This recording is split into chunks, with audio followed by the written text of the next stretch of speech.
The good signs to those had not brought better days pretty beer's Eastern steam as they had hoped, but funds were now losing money. I am sick to my stomach over performance in March, wrote Sophie in another emails to Mobasheri March the room to a close. Ironically, during this stretch, the funds were losing money because of their short positions in the risk range of the ABX, which was in the midst of a 3 month rally. The index rose from about 63 in late February to a height of about 77 in May.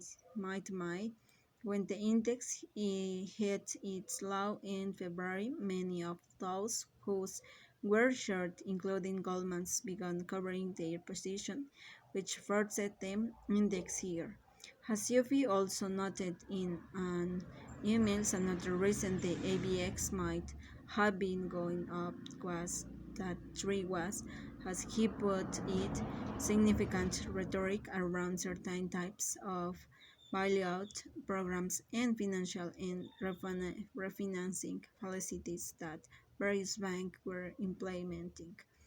In fact, around this time, there had been efforts by of the big Wall Street firms to salvage their AAA tranches by buying natural mortgage and preventing enough forest closure to keep those tranches from eroding.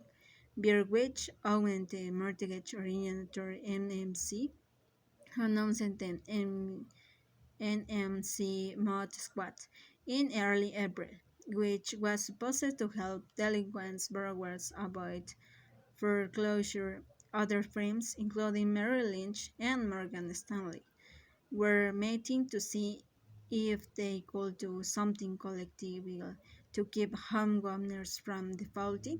The simple act of buying up the mortgage and then freeing to loans would not only save homeowners but save Wall Street billions of dollars in potential losses. But there were all kinds of problems. Regulators were deeply suspicious. The firms themselves were worried about anti-tourist concerns. And the service has one person involvement in the effort, but it were largely controlled by people who might not want mortgage rescued. Still, this sorts at it should have been possible to overcome. It was to be, in particular, a number of the big investors who were short the AAA at tranche were furious when they discovered that was going on. They were going to make money if enough homeowners were first closed on. They didn't want anyone helping out homeowners at the expense of their profits. Some of the controversy broke into public view in the April when the Wall Street Journal reported on an exchange between the Bear Stearns mortgage desk and John Paulson. Bear sent Paulson a copy of language in the drafted to the basic swap contract.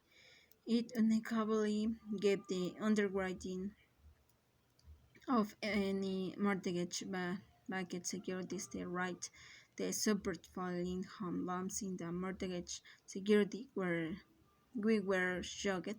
Paulson Lieutenant Michael Wonderford told the journal. This Deutsche Bank and others with big short positions rallied behind Paulson. They say that the Bear proposal was tantamount to market manipulation. The plan to prevent foreclosure went nowhere.